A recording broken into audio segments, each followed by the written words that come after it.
When I was a young kid and people used to ask me, what do you want to be when you get older? Guess what I would tell them? I would tell them I want to be a bear wellness coach.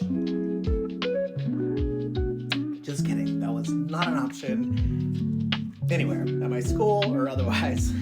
So how did I get here? How did I become a bear wellness coach? Well, it's a long story, but when I came out of the closet in my early 20s, I was in a pretty rough spot. From about 12, 13 years old until then, I had a very destructive life.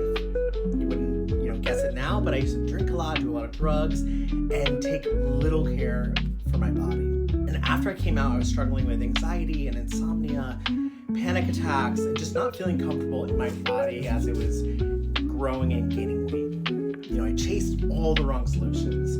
I was focused on my physical health only and on nutrition for so long that I was just banging my head against the wall. Until one day I asked myself, how do I take care of both my mental and physical health at the same time in a way that works for me?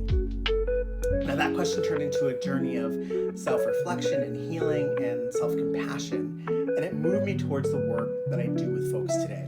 Back then, as I started to see some improvements in my life, I realized I can help other people do the same.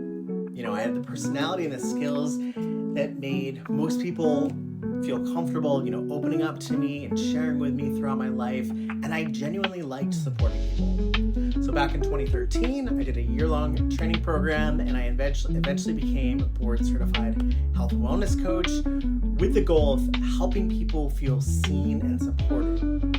People who have been ignored by the traditional wellness world and judged by the world at large. And for me, that became the bear community. That was a place where I found a sense of belonging and purpose. Now, there's a lot of misconceptions about coaching, and I'll explain those in other videos, but I didn't start coaching to fix anyone or even think I could fix anyone.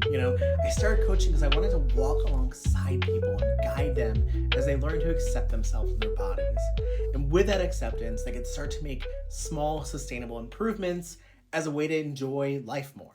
So that's how I got here, but I have a question for you.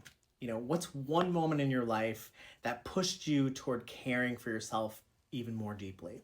Drop it in the comments and let us know. And if you're curious about learning more about me and my coaching, visit coachcub.com. I'm sending you big, warm Cub hugs, and I hope to hear from you soon.